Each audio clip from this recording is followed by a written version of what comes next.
മനുഷ്യന് ലഭ്യമായ ഏറ്റവും ശക്തമായ പദാർത്ഥങ്ങളിലൊന്നായ സ്റ്റീൽ ഉൽപാദനം ഒരു വൻ വ്യവസായ സംരംഭം തന്നെയാണ്. അയിരുരുക്കുന്ന മൂശയിൽ ആയിരക്കണക്കിന് ഡിഗ്രി ചൂടാക്കുന്ന പ്രക്രിയയാണ് ഇതോടനുബന്ധിച്ച് നടത്തപ്പെടുന്നത്. നല്ല പ്രതിരോധമുള്ളതും ഉയർന്നതും വിപുലവുമായ കെട്ടിടങ്ങൾ, പാലങ്ങൾ എന്നിവയിൽ ഉപയോഗിക്കാവുന്നതാണ് സ്റ്റീൽ.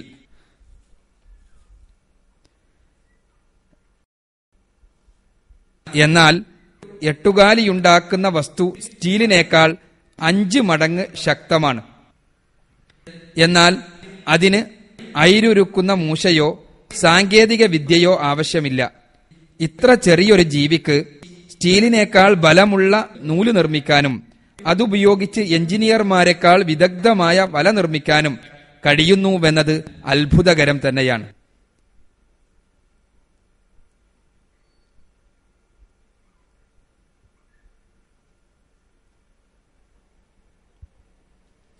എട്ടുകാലികളെ വല നെയ്ത് ഇരയെ പിടിക്കുന്ന ജീവിയായി മാത്രമേ നാം പൊതുവെ കാണാറുള്ളൂ. എന്നാൽ ഈ സ്പീഷീസിന്റെ പേര് ഡിനോപിസ് എന്നാണ്.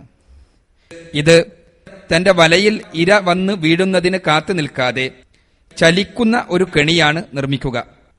മിനിറ്റിൽ 200 ബ്രഷ് സ്ട്രോക്ക് എന്ന തോതിലാണ് അതിനനുസൃതമായ പ്രത്യേക നൂലുകൾ ഇവ നിർമ്മിക്കുന്നത്. ഒരു ബൗദ്ധിക പ്ലാനിലെന്ന വണ്ണം ആലുകൾ പരസ്പരം ചേർക്കപ്പെടുന്നു. അപ്പോൾ മാരകമായ കെണി റെഡിയായി. കീടങ്ങൾ സാധാരണ നീങ്ങാറുള്ള സ്ഥലങ്ങളിൽ കെണിയൊരുക്കി അവ കാത്തിരിക്കുന്നു. അവയുടെ സൂക്ഷ്മമായ നയനങ്ങൾ ചെറിയൊരു ചലനം പോലും തിരിച്ചറിയാൻ കഴിവുറ്റതാണ്.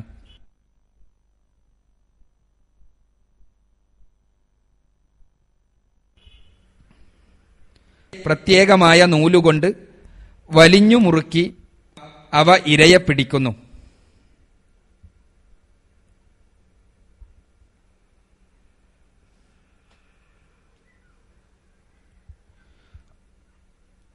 ഒറ്റ രാത്രിയിൽ തന്നെ ഒന്നിലേറെ ഇരയെ പിടിക്കുന്നു ഇവ. ഓരോന്നിനും പ്രത്യേകം പ്രത്യേകം വല നിർമ്മിക്കുകയും ചെയ്യുന്നു. ഈ എട്ടുകാലി വല ഡിസൈനിങ്ങിലെ ഒരു യഥാർത്ഥ അത്ഭുതം തന്നെ. ഇരക്ക് രക്ഷപ്പെടാനുള്ള യാതൊരു പഴുതും ഈ വലയിലില്ല.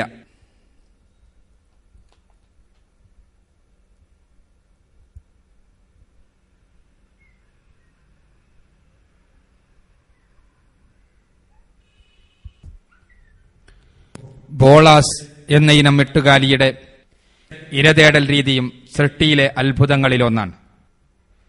തന്റെ ഇരയായ ആൺ നിശാശലഭത്തെ ആകർഷിക്കുവാനുള്ള വിദ്യ ഇത് പ്രയോഗിക്കുന്നു. സ്വന്തം ശരീരത്തിൽ നിന്ന് സ്റ്റീലിനേക്കാൾ കരുത്തുറ്റ നൂല് അവ സൃഷ്ടിക്കുന്നു. ഒട്ടിപ്പിടിക്കുന്ന തുള്ളികളാൽ മൂടപ്പെട്ടതായിരിക്കും ഈ നൂൽ.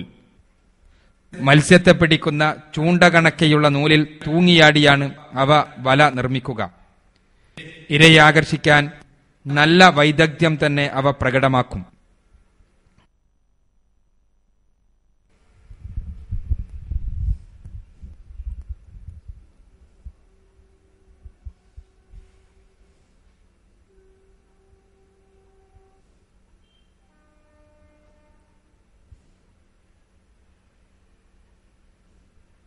പെൺനിശാശലഭം ആണിനെ ആകർഷിക്കാനായി രാസസൂചകങ്ങൾ അഥവാ ഫെറോമോണുകൾ ഉപയോഗിക്കുന്നു.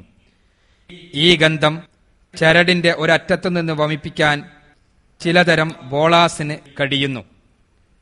ആൺ നിശാശലഭത്തിന് ഇതിനെ പ്രതിരോധിക്കാനാവില്ല. നിശാശലഭം അടുത്തു വരുമ്പോൾ നൂൽ കൊണ്ട് കുരുക്ക് നിർമ്മിക്കപ്പെടും. പ്ലാൻ കൃത്യമായി നടപ്പാക്കപ്പെട്ട് ഇരയെ പിടിക്കും.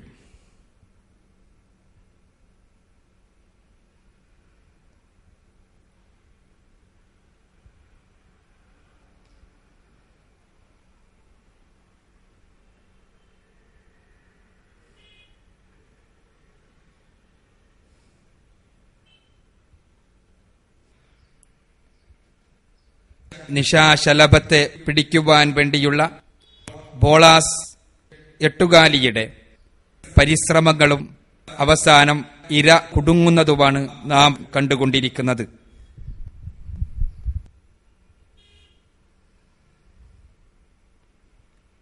സ്ക്രീനിൽ നിങ്ങൾ കാണുന്നത് പെൺനിശാശലഭം ആണിനെ ആകർഷിക്കാനായി പുറത്തുവിടുന്ന ഫിറോമോണിന്റെ രാസ ഫോർമുലയാണ്.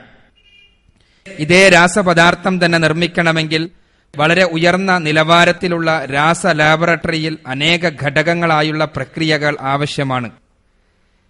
ഈ ഫെറോമോൺ നിർമ്മിച്ചെടുക്കാൻ എട്ടുകാലി സ്വന്തം ബുദ്ധി ഉപയോഗിച്ചുവെന്ന് സങ്കല്പിക്കുമെങ്കിൽ അതേ വിധത്തിലുള്ള പാത തന്നെ അത് അവലംബിക്കേണ്ടിയിരുന്നു.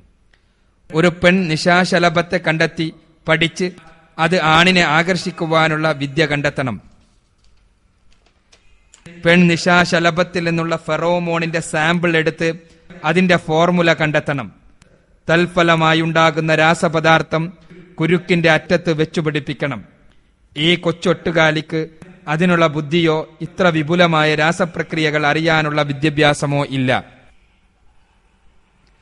എന്നിട്ടും എങ്ങനെയാണ് ഒരു രസതന്ത്രജ്ഞനെപ്പോലെ ഒരു എട്ടുകാലി ഫെറോമോൺ നിർമ്മിക്കുന്നത്?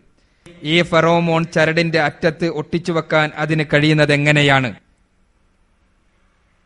അത്തരം ചോദ്യങ്ങൾ വ്യക്തമായ സത്യത്തിലേക്ക് നമ്മെ നയിക്കുന്നു. നിശാശലഭം നിർമ്മിക്കുന്ന ഫെറോമോണുകളും അതിനെ ഇരതേടാൻ ഉപയോഗിക്കുന്ന എട്ടുകാലി വൈദഗ്ധ്യവും അള്ളാഹുവിനാൽ സജ്ജമാക്കപ്പെട്ടതാണ്. ഈ ഉദാഹരണങ്ങൾ അള്ളാഹുവിന്റെ സൃഷ്ടി വൈഭവത്തെ ഒരിക്കൽ കൂടി പ്രകടമാക്കുന്നു. അവനാണല്ലോ പ്രപഞ്ചം മുഴുക്കയും അതിലെ ജീവജാലങ്ങളുടെയും നാഥൻ.